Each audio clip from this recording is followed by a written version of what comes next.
Welcome to WCAT. I'm Kiki Latimer, and I'm your host for the Catholic Bookworm. And I'm very happy to have with me today Richard Doerflinger. Welcome, Richard. Thank you. And Richard has written a chapter in a larger book. The larger book is called Lived Experience and the Search for Truth, Revisiting Catholic Sexual Morality. And Richard's chapter is entitled Married Experience and the Gospel of Life. And I just finished reading it yesterday or the day before. It's an excellent article. So we'll be discussing it in the next hour.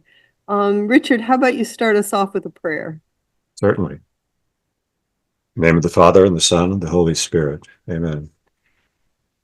Lord, may everything we do begin with your inspiration and continue with your help, so that all our prayers and works may begin in you, and by you be happily ended. We ask this through Christ our Lord. Amen. So to start off, how about you just tell us a little bit about yourself? Okay, well, my whole experience with the issue we're going to be talking about began in college at University of Chicago. That's where I met my wife. I met her the day after she had been received into the Catholic Church at the Easter Vigil. And we both became pretty serious about our Catholic faith with the help of the Catholic Student Center there. I ended up as a student in philosophy and then in theology. And then for 36 years ended up working for the Catholic Bishops' Conference in Washington, D.C. on pro-life issues. But the story of our marriage and our experience with family planning was all, for the most part, before I started working for the bishops. It was something that was a good thing. experienced us. So, It was good it went in that direction. So you were a cradle Catholic.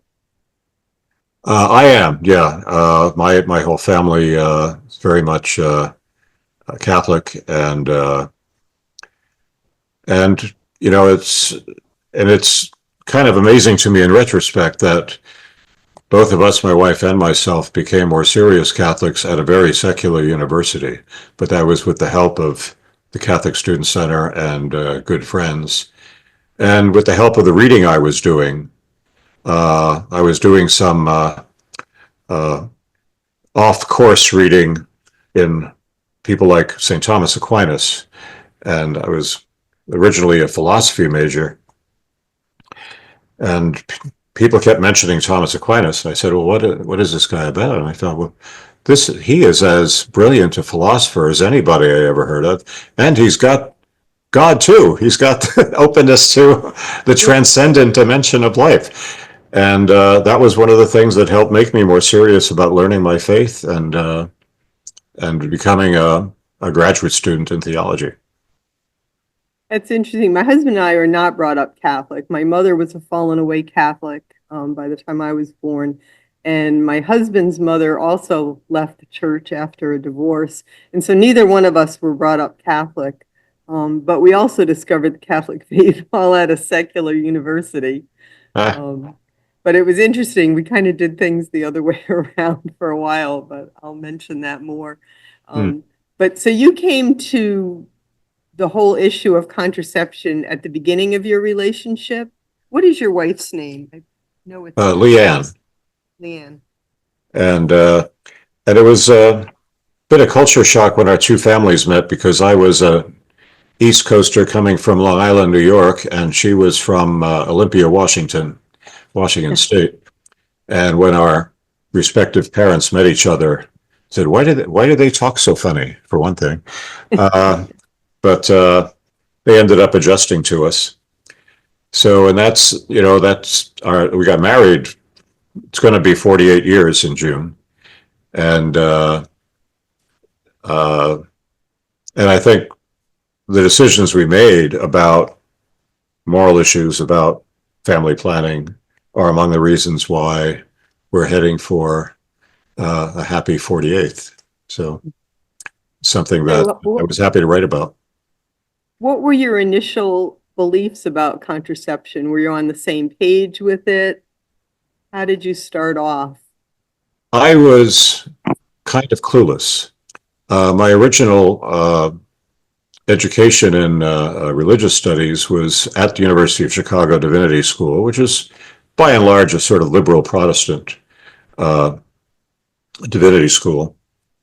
And even when I transferred to Catholic University of America to do doctoral work, uh, my very first course in moral theology was taught by Father Charles Curran, who was a leader of the dissent against the Pope's encyclical Humanae Vitae on birth control. And so I didn't get a lot of help from academia initially. But I also met at Catholic University William May, who's a lay theologian, and he was very much a supporter of the church's teaching. I started talking with him and reading his work, so that was helpful. But between them, these two teachers at Catholic U were dividing the issue between them. Uh, Initially, when we got married, I knew almost nothing except the teaching on birth control, except that I knew that most people in the United States and many other countries were ignoring it. That was about it. It was not part of our marriage preparation, which consisted of one conversation with one of the priests that were residing at the Catholic Student Center, who knew us and knew we were serious about each other and about marriage, but topic didn't come up. So when my husband and I have married 47 years, so we got married in 77. So you got married in 76?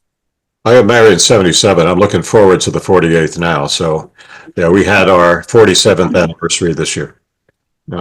So we were both just in a contracepting culture. I was in the Episcopal sort of Anglican church at the time. He was Presbyterian. So we were both just totally in a contracepting culture.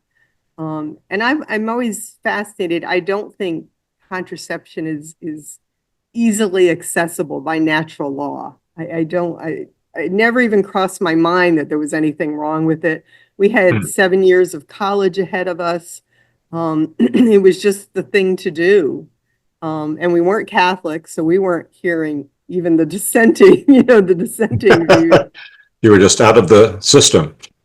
But it was interesting. We wound up at the University of Rhode Island. And I'll briefly tell, it's a funny story. I think it was back in the mid to late 50s, the philosophy department, and so it's a secular university, completely secular. And I think it was in the 50s, they hired to head the department a gentleman by the name of Oliver Martin. I don't know if you've ever heard of him, but they hired him primarily because he was a relativist, a materialist, an atheist, and a communist. Oh, So good. he was the package that a secular university was looking for. What they didn't count on was that he was also brilliant. And shortly after they hired him and he had tenure, he converted to Catholicism. Oh, my goodness. And over the next 10 years or so, or maybe it was the late 60s, over the next 10 to 15 years, he hired one Catholic and or Christian professor after another. Not what they had in mind when they hired No. him. And so by the time my husband and I arrived in 1980 at a secular university, the philosophy department was predominantly Catholic. And when I say Catholic, I mean rock solid Catholic, with a few Protestants thrown in for good measure, Yeah. who were also very dear to me. And so here we were. My husband was in oceanography, but I was in philosophy, at least as a minor in speech communication. But here we were becoming friends with Catholic philosophy professors who, really led to our conversion. But I tell people I heard my first argument against contraception at a secular university in a philosophy class that never once mentioned God or faith or anything. Hmm. It was just a philosophical argument against contraception. And after contracepting for 7 years, we stopped contracepting the next day. So for us, stopping contraception was before our conversion, which was interesting. Oh, well, yeah, we have some similarities there because our first encounter with the idea of natural family planning came from a completely secular book called A Cooperative Method of Natural Birth Control by Margaret Nofziger, who was a member of a commune in Tennessee called The Farm. And these people were very much into respect for the earth, respect for nature, and they developed a whole team of midwives who could deliver babies, and they had home births. And so this was just seen to them as another way of being, ecologically responsible. You got to respect your body too, and not, fill it up with artificial chemicals and so on. Follow the natural rhythms of your body. And so there was no theology about it, but they had that insight about a difference here in how you approach creation of a new life. We found that book in the Newman bookstore at Catholic University and took it home. And my wife especially was interested in it because she had had some microbiology education and so on. She was fascinated by the biology of it all, how the woman's body works. And at one point, having imbibed all this, and both of us had started out in college as science majors, me in chemistry and her in biology. So we both had a lot of graph paper and started charting. And a day came when, my wife said, well, I'm not fertile now. And we were trying to not have a child right away. We were both starving students. Even at Catholic U, she was supporting me as a legal secretary while I was in graduate school. We didn't have much in the way of resources.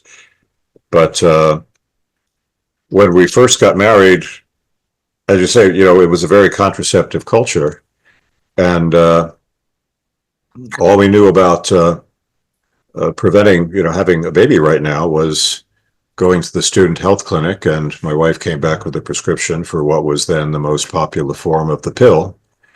And that's what we started with. We didn't really understand that there was a moral issue about it, particularly. And the pill made her feel bloated and uncomfortable and lose interest in sex, which does prevent pregnancy, but not in the way we had in mind. And later, we went to barrier methods, and that there was a kind of instinctive understanding, I think, on our part that if we are supposed to be having this total union with each other of mind and body and soul, why are we protecting ourselves from each other? Why are we putting this in the way? So we felt uncomfortable about it, but we didn't really go into what the alternative is. And so we found this book by someone who, as far as we could tell, was completely secular, but was a very good guide to the basics of natural family planning. And yeah, very few people ever mention how miserable contraception is. It's really miserable. I mean, the pill makes you miserable. I mean, I've worked at a pregnancy center for years in the past, and women come in and they're on the pill to start with, and they're just miserable. They're, like you said, they're bloated. And the last thing, they went on it so they could have like lots of sex. And now they don't want any sex because, the pill basically puts you into a pregnancy state. So you're miserable. Your breasts are sore, you're bloated, and the last thing you want is sex. And it's like, well, that wasn't the plan.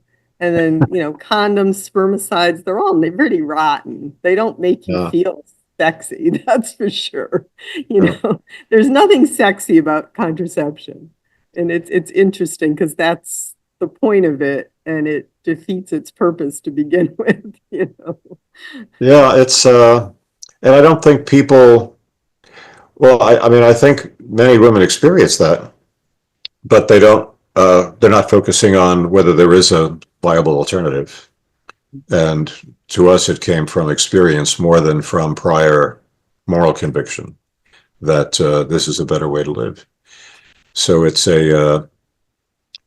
something that, I mean, this phrase of lived experience is all over the place. I was looking at the news this morning, and as he was being taken to court to get his indictment, this guy who murdered, apparently, allegedly, I should say, murdered the CEO of United Healthcare is is yelling, "My arrest is an insult to the American people.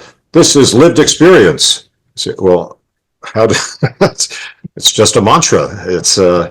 But it's designed to say, you know, you can't possibly understand why I would resort to murder because you haven't lived my experience. But if people are just wrapped in their own subjective experience and can't communicate with each other, how do we help each other to deal with life at all?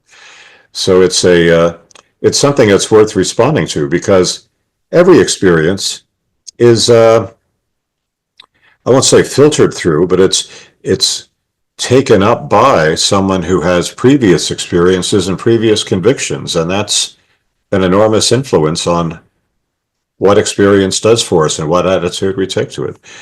So that's why just saying lived experience is a source of your moral guidance is very incomplete.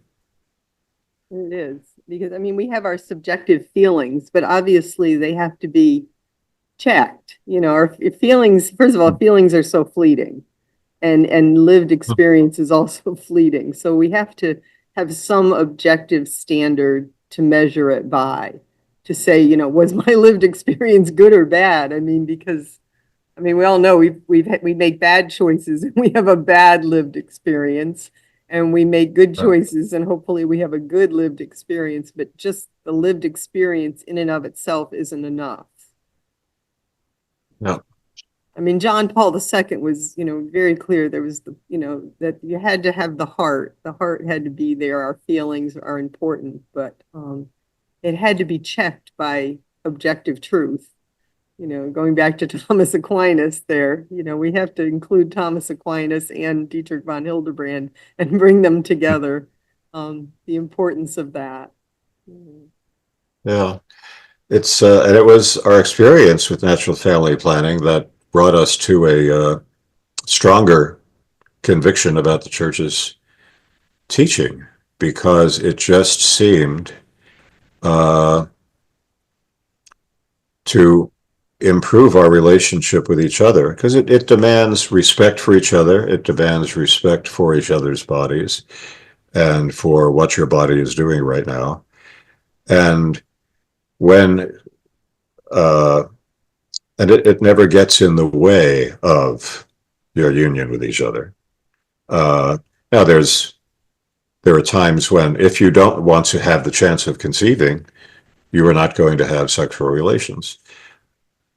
Well, you could be doing something else. You could be pursuing your lives. But it never takes that act of complete union and says, oh, by the way, we're going to eliminate this part of it. We're going to take away the idea of this love giving being life giving. And I think as there was an instinctive difference to us that was what contraception did. But natural family planning was talking about working with the way your body works as created by God. You didn't bring out, I mean, you do bring out it can be difficult. I mean, a lot of times books make it sound like, well, you just chart your, you know, chart your temperature, chart things, and you're kind of all set. But it can be a challenge. Oh, it can. And my wife and I once gave a talk at a conference on natural family planning about not sugarcoating that it is a challenge. It requires discipline. It requires a certain amount of, self-denial because there is this period of maybe a week, maybe 10 days, whatever, during every cycle when if you are not ready to welcome a child, you are not having sex. And that can be a real burden. Not, it may be sexist to say it, but I think it's more difficult for men as a rule or in general. But and it was funny because when I gave our talk, gave my part of our talk, somebody who's a big expert in natural family planning came to me and said, well, you have trouble with it because you're immature. And I was a bit taken aback. But, I ended up basically agreeing with him. Yeah, I am. Most men are. Uh, because we want what we want when we want it. And it is a training in self-discipline to go through that. But every marriage, you have times when it is not possible to get together sexually. One of you is traveling for business or family or whatever. One of you isn't feeling well or is actually ill. Your wife may be about to give birth to the first child or be recovering from that, and you have to respect that and let her recover. There are all kinds of things, and this is just one of them.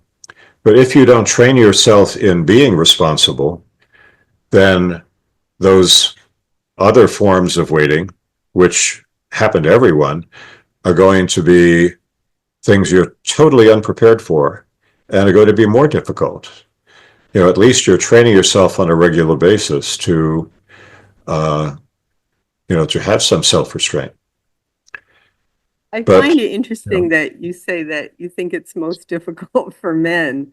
I've actually, and from what I've heard from other women, tend to think it's more difficult for women.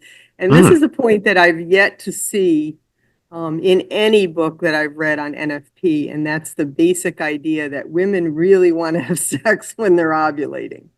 well, Men are it does basically increase open. Men are open having sex whenever, although they seem to know when you're ovulating somehow. But yeah. the primary time that a woman wants to have sex is when she's ovulating. Contraception fails 10% of the time across the board. And, women, when they come to like a crisis pregnancy center like mine, they'd say, how could I possibly be pregnant when I was contracepting? And the reality is that a woman says no, no, no, no to sex until she's ovulating, and then she says yes. And then you add that to the contraception fails 10% of the time. And there's, what is it, the condom baby, the honey please baby. Yeah, I can tell that story, I guess. This was a talk we heard from another couple about natural family planning. The wife was giving a talk and said, well, our first baby, this is before we started using NFP, our first baby was a condom baby, and our second baby was a diaphragm baby, and our third baby was a please baby. I knew I might be ovulating, but my husband said, please, baby. So, but I think that's more than a joke because it illustrates something very human, which is when you do decide to take the, or actually plan for, or actually take the chance of conceiving a child, it's because you are attracted so much to each other. It's because you love so much each other, and you don't want to deny each other. Well, that's a much more positive attitude in which to take a future child than saying, oh, I've had a contraceptive failure. Something impersonal happened to me. This thing slipped. That pill went down the drain of the sink. Or just joke about the baby being born with the pill in his hand. Yeah, or the IUD. Yeah. Yes. It is. So but it's not a failure when you decide you're going to take that chance. You say, well, it wouldn't be so bad to have a baby anyway, or another child. And that's the other thing that's different about the two in my experience is that if, people talk about, people can have selfish reasons for not having a child, self-serving reasons, whether it's financial or whatever. And so they will use contraception, or they might use natural family planning, and they'll say, well, you can get into a contraceptive mentality as much with natural family planning as with contraception. But we have not found that to be true, because whenever uh, you have a self-serving reason to avoid having a baby, uh, you also have a serving reason to go ahead and take the chance of having a baby because you want each other. And so the self-serving sort of cancels itself out, and you have to have some serious reason for not welcoming a child into your life. I think that's something that Catholic couples have to be taught along with NFP, though, that, Mm, you refuse a child only for serious reasons. mm, I was with a young Catholic couple quite a number of years back now, and they had been married a year and or so and no baby. And I said, are you planning to have children? Kind of. And I knew they were a pretty solid Catholic couple.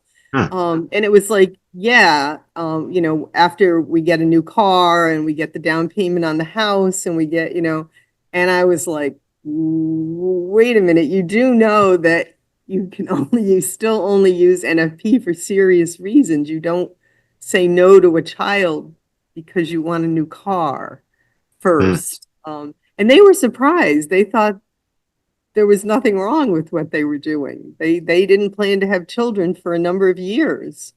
And I said, no, NFP, the understanding, the Catholic understanding of NFP doesn't work like that. And they were actually quite shocked.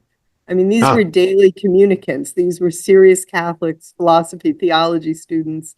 Um, mm. but they didn't know that teaching. And they had a baby a year later. Oh, it's all So your fault. it's all my fault, exactly. But they were literally surprised. They thought as long as you were doing NFP, there was nothing wrong with the contraceptive mentality. So I have Mm, seen that, and that's not the only time I've seen that. Um, yeah. and so I think it's important to mention that, that children are a great good. They're a wonder. I was just in Florida, and my husband and I were down there for 5 days, and we were in the tiki bar, and there was two men sitting near us.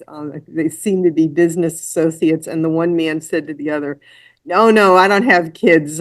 Kids are just a big bother. I can't even imagine having kids." And he was probably in his 40s. Huh. And my husband and I just looked at each other and was like, that is just so sad.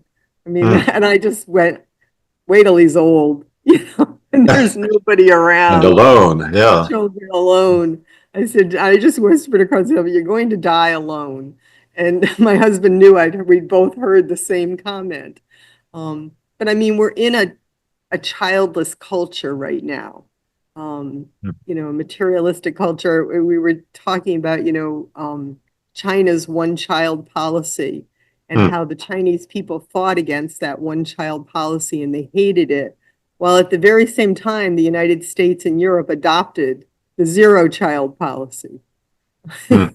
That we have a Yeah, we're culture below that, replacement level now. Uh, right? and I think there is a great deal of uh, sort of egoism about it. You know, I'm, I'm, there's the doctrine of what some philosophers have called expressive individualism.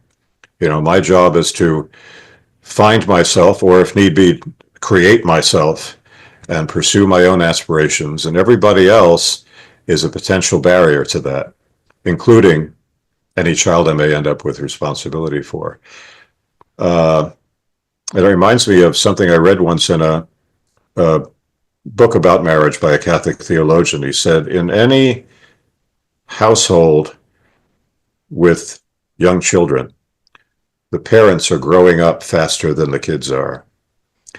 I mean, that is the ultimate in maturity. There's a sense in which uh, you haven't completely set aside your own childhood, and so you've realized I have to be the adult to these people I've helped bring into the world, and it is a very significant part of the marital relationship. Uh, there was dipping back into my theology a little, there's a medieval theologian, Richard of St. Victor, who once talked about the family as a symbol of the Trinity, because you have love between husband and wife, and then you have the child who they are loving together and love each other through their love for that child. They made up a new word in Latin for it, condilectio, con-loving, co-loving. Uh, and I think that's true. In any marriage that's healthy, it's going to get healthier from taking responsibility together for raising that new person who relies on you.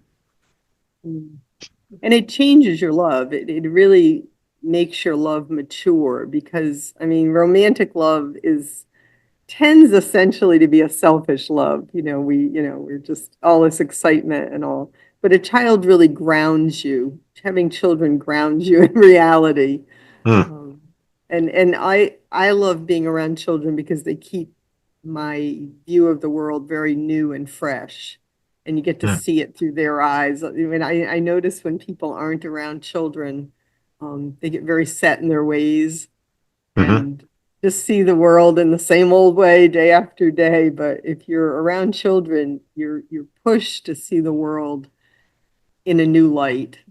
daily. Well, it's true. Sometimes I'm astonished in a good way, and sometimes in a bad way by what our kids have said. Right. Oh, so so you were in theology and philosophy when you first came to this understanding about contraception. Hmm. I'm just curious, how did that background get shifted around um, or influence it? Well, yeah, I didn't really get experience with the arguments for and against contraception in a Catholic uh, framework until I went to Catholic University for the doctoral work, and there I was hearing the arguments both ways.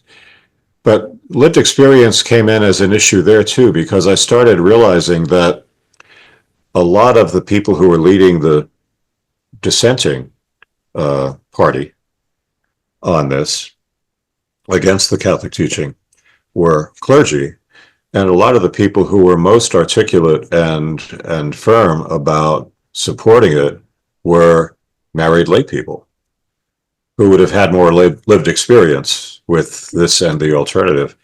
And that was true of Father Charles Curran and Mr. William May. Uh, and some of the others, Elizabeth Anscombe and John Finnis, Germain Grisey. I know, I've met These him. are all, I mean, these are great minds, and they were all people who had the experience of marriage and dealing with family planning. And that impressed me as well, that their experience supported what the church was teaching. Um, the the other place where I learned more about contraception as an issue was when I started working for the Catholic bishops. Now, I was not in charge of our documents on family planning as such. We had someone, a laywoman, who was working on that. But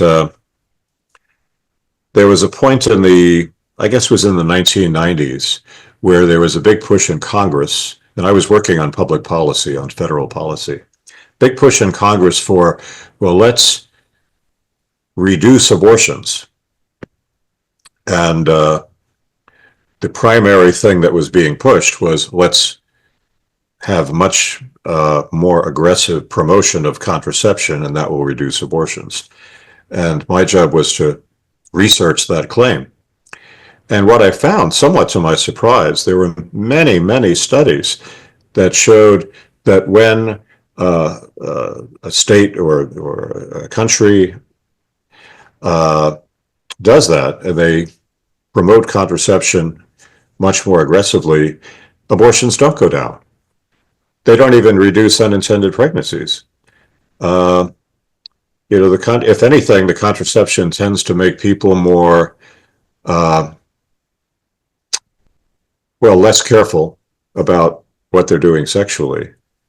It gives them a false sense of security, and that's when you have unexpected pregnancies.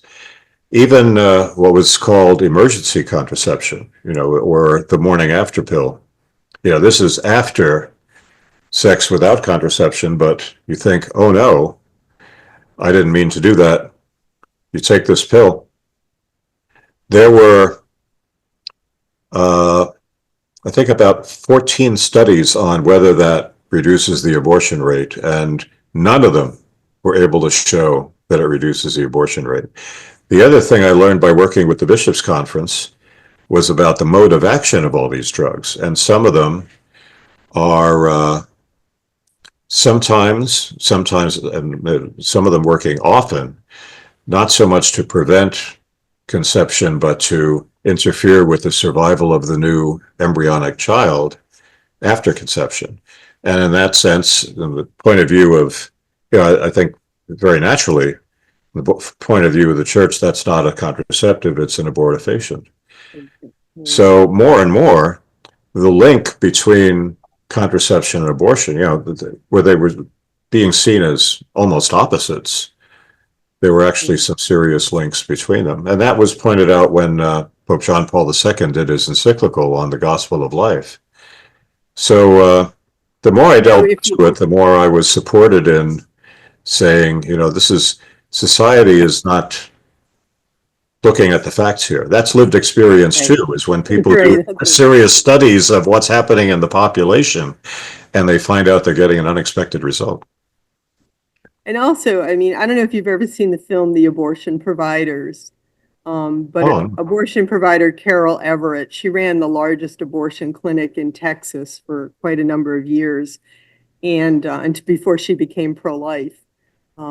But she said, people don't realize what a big business it is. And she brings out the connection that when a woman came in to have an abortion, they would subsequently put that woman on the lowest level of the pill possible so that within a year she would have a repeat abortion, because abortion was big business.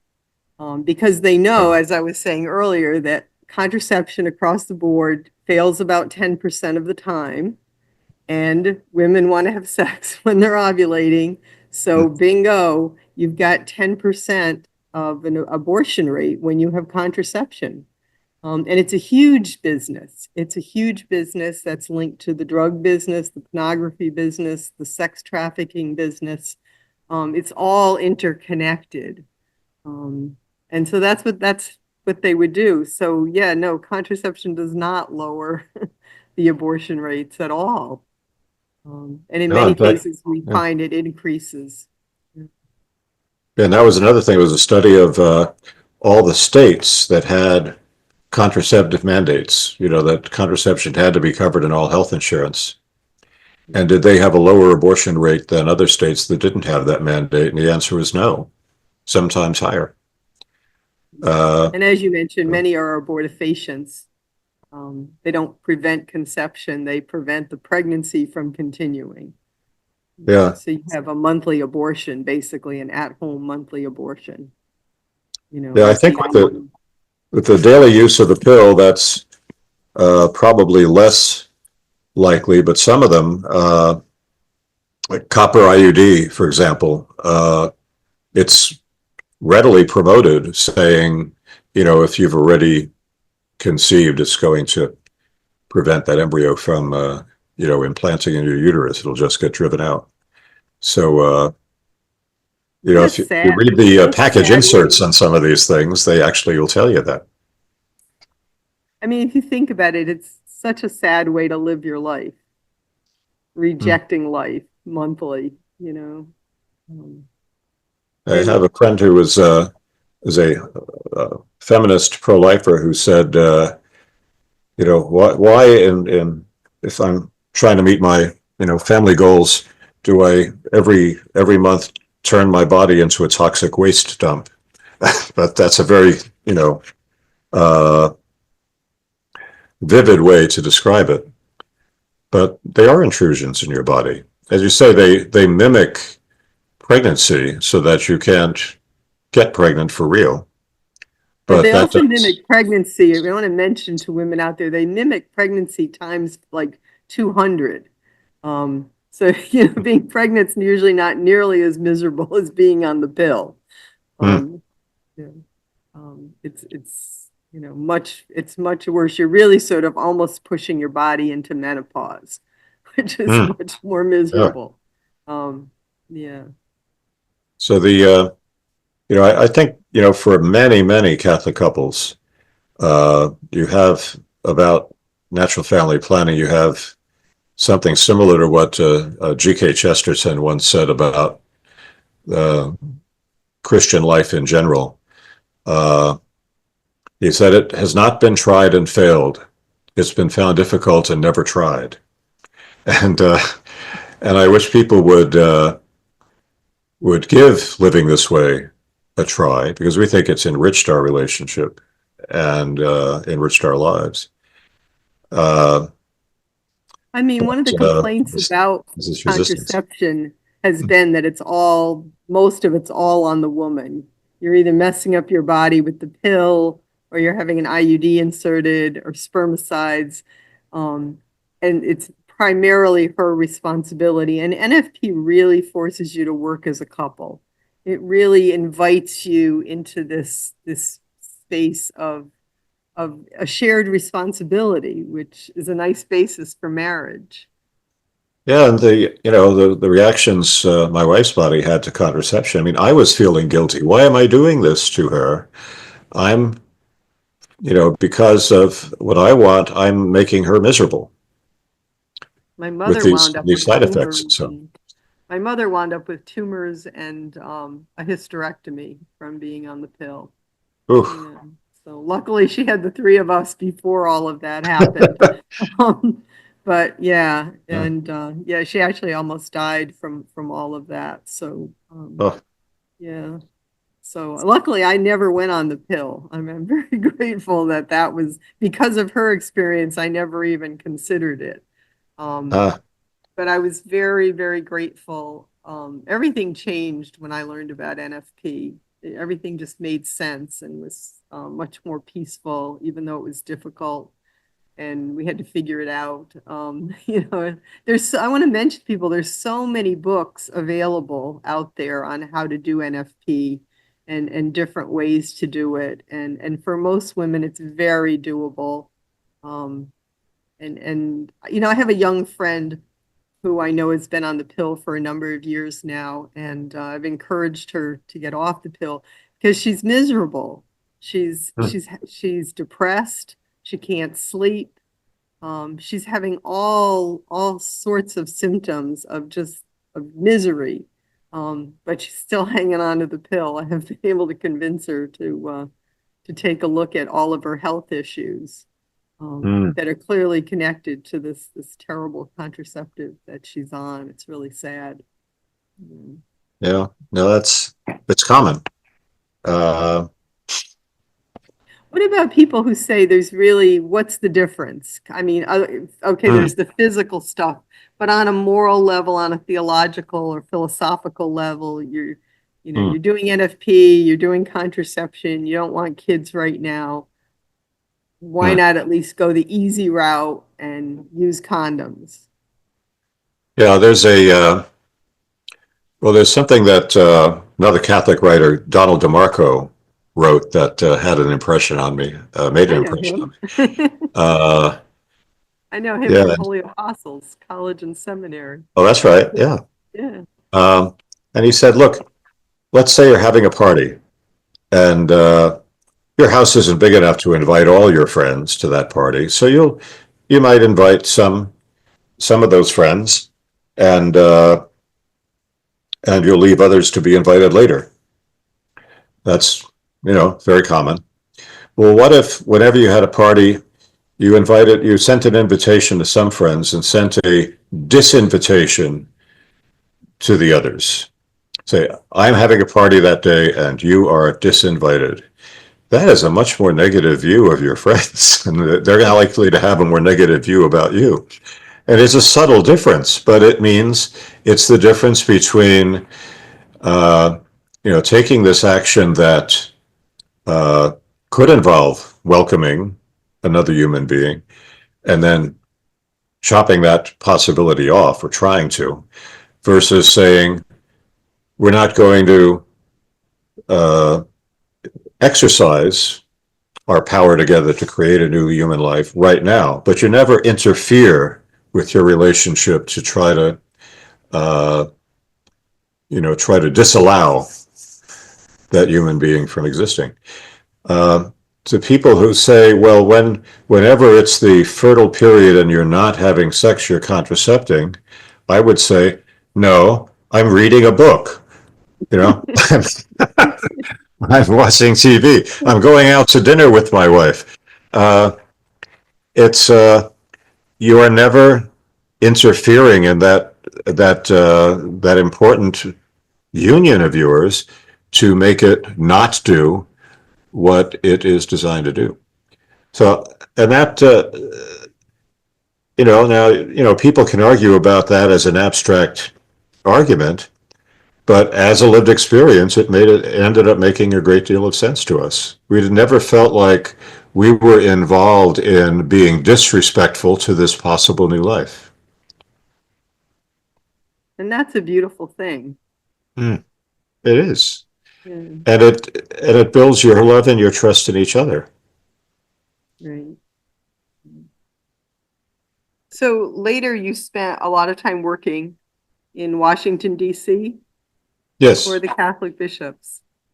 So, and you're back in Washington now, right? Which is where your wife's family is? I Well, mean, I'm in Washington Washington. State. I'm in State. Washington State now instead of Washington D.C. And my wife was from here originally. When I retired from the Bishops' Conference 8 years ago, uh, having dragged her out east all these years, these decades, she said, "Well, gee, do I get to pick where we live now?" And I said, "Yeah, that would be fair, wouldn't it?" But I love it here. We live in a small town, and it's a much more humane place to live than in big cities where people you know don't smile or say hello to each other on the street when they walk along, or make many. You could be in the next apartment over from somebody for 10 years and never even know what their name is, and Right, that's not true here. So right. it's a very congenial kind of place to live. Mm. And we have an excellent parish, Catholic parish. But we found out when we bought our house, we didn't realize it's only a block and a half walk away from that parish. Oh, nice. And we've done well. We're kind of retired from that now, but together, but mainly my wife have done marriage preparation for young couples in our parish, and we have an opportunity to talk a little bit about family planning, about theology of the body, which you hadn't really talked about here, but that's been a big influence on my ability to understand the roots of this teaching as Mm. well, that it's all rooted in the doctrine of creation and about what, men and women are for, and so on, thanks to John Paul II. Mm. I'm laughing. My son, my young, next to the youngest son. My youngest son was adopted, but I'm just laughing because I just thought, oh, there's the honey please baby just left. I thought I really should tell you it's a funny story. My husband's an oceanographer, and so let's see, Dan is almost 40. So that many years ago, he was going on a trip in a ship off the coast of Carolina, about 500 miles off the coast. And while he was gone, I was taking the other two children, my girls, to my mother's. So we were going 500 miles in the other direction, and it was like the Mm, last day of that safe time. I mean, unsafe time. It was like, and I mm, thought, well, we should be all right. And he said, "Honey, please." So, so the next day he headed off the coast 500 miles that way, and I headed 500 miles. So we were 1,000 miles apart. And 5 days later at my mother's, I took, I was taking my temperature in the morning every morning. And 5 days later, my temperature went up. And I came out of the bedroom and I had this funny look on my face. And my mother said, "What's up?" And I said, "I don't know." But if one of those little guys survived 5 days, I'm pregnant. And so that was Danny. So we always joke that Jim and I were 1,000 miles apart when he was conceived, because one Hmm. little super sperm made it. Yeah, yeah. They're yeah, those guys are very Tough. assertive. Yeah. It's but Um, yeah, it's but I think it is an enormous difference to, to say, oh, well, that, that time we just were, we loved each other too much and desired each other too much to wait, rather than oh, that thing that you prescribed for me, broke, failed, whatever. It's a whole different attitude. Makes for a better story. Oh, was it G.K. Chesterton that said, I think it was Chesterton that said a small mistake in doctrine can lead to huge amounts of human unhappiness. Mm. And the story of contraception and its sibling abortion there, um, is a just a horrible. We think about priests that were fighting for contraception rather than against it. But it was a huge mistake, and the church got it right. The church got it right, in Humanae Vitae, because the church, in her wisdom, really realized that if we get it wrong, it's going to lead to huge amounts of human unhappiness. And Yeah. lived experience. You have a good lived experience, and I do on this topic. But we all know many people who've had a terrible lived experience with contraception, and often followed by abortion. Terrible, terrible experiences with it, and huge amounts of human unhappiness. So this is it continues to be a very important topic because we continue to be a contracepting culture. Oh So yeah, and the availability of contraception fed into the whole sexual revolution, which people thought, oh, uh, that's going to make close personal relationships between men and women more possible because they won't be worried about it'll liberate them from fear and concern about pregnancy. And what it's liberated them from is commitment. What it's liberated them from is to a love. certain extent, respect for each other. Uh, because, there is something very special about saying to a person, I love you so much that you are the person that I would want to be the parent of my child. And you don't want to be messing with that too much. That is what commitment, this is, in abstract terms, the church talks about the unitive and the procreative meanings of sexuality, but they make perfect sense in experience because what, uh, a part of that unitive commitment to one person is the fact that over these coming years, you are agreeing to both be there for any children you may conceive together.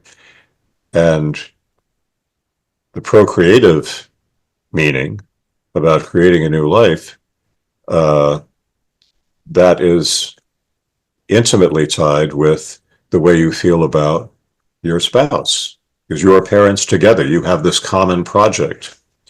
For, some people say for 18 years, but what we're finding now that our kids are in their 30s and 40s is that the umbilical cord never completely gets severed. It's they still, in times of stress and so on, we still get to try to be of help. So it makes perfect sense to say you don't separate the unitive and the procreative. They support each other. They enrich each other. I just want to mention about 2 weeks ago, I interviewed the Archduke of Austria, and I'm trying to think of his first name, but his last name is Habsburg, right?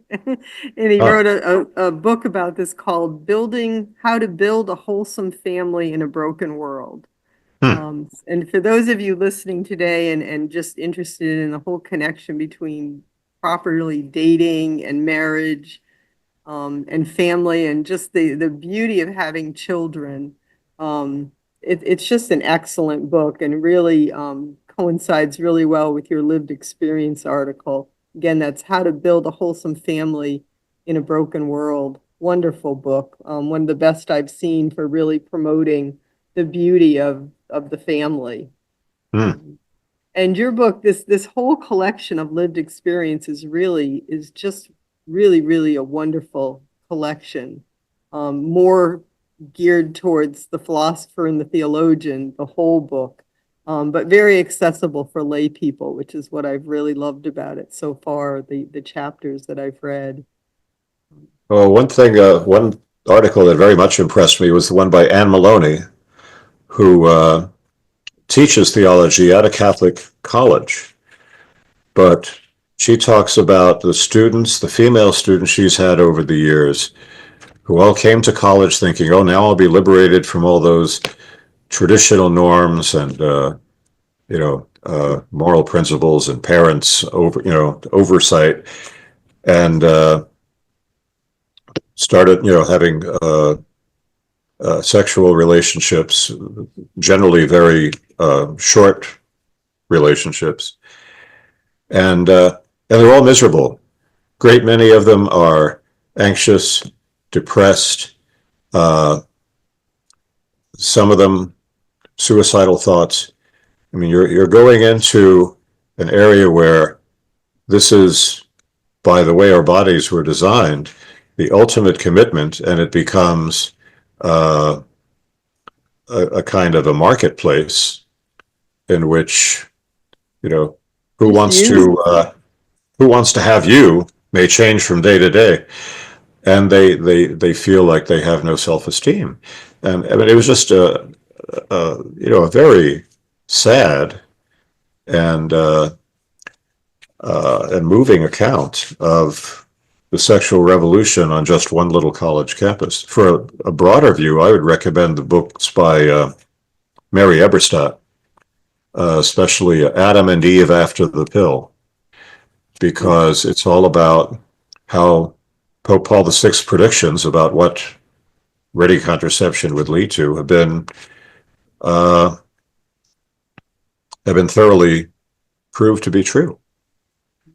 So you want to look at lived experience, look at the sexual aspect of our culture now, and how completely messed up it is.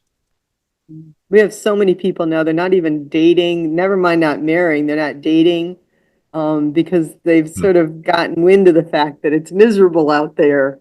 And there's, a lot of human unhappiness associated with these types of relationships.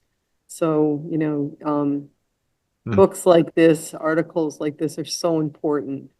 And also to share these ideas around the dinner table, share them around the coffee table. People need to be talking about it. We went through, the last 50 years, don't talk about sex, politics, or religion.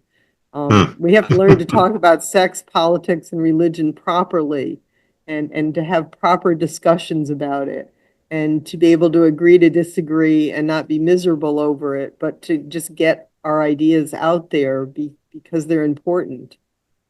So it's important. Talk to your children about these ideas. Talk to your grandchildren. Talk to your neighbors, your friends, because there's a lot of unhappiness associated with these matters. They're important. Yeah. Yeah, there is. So good chapter here. Married experience and the gospel of life. And again, it's in the larger book. Do you have the book there by any chance? Lived Oh, yes, I do. Just a experience and the second. search for truth. So it's lived experience and the search for truth, revisiting Catholic sexual morality. So it's a nice big book. Lots of stories. Yes, and so there'll be more interviews.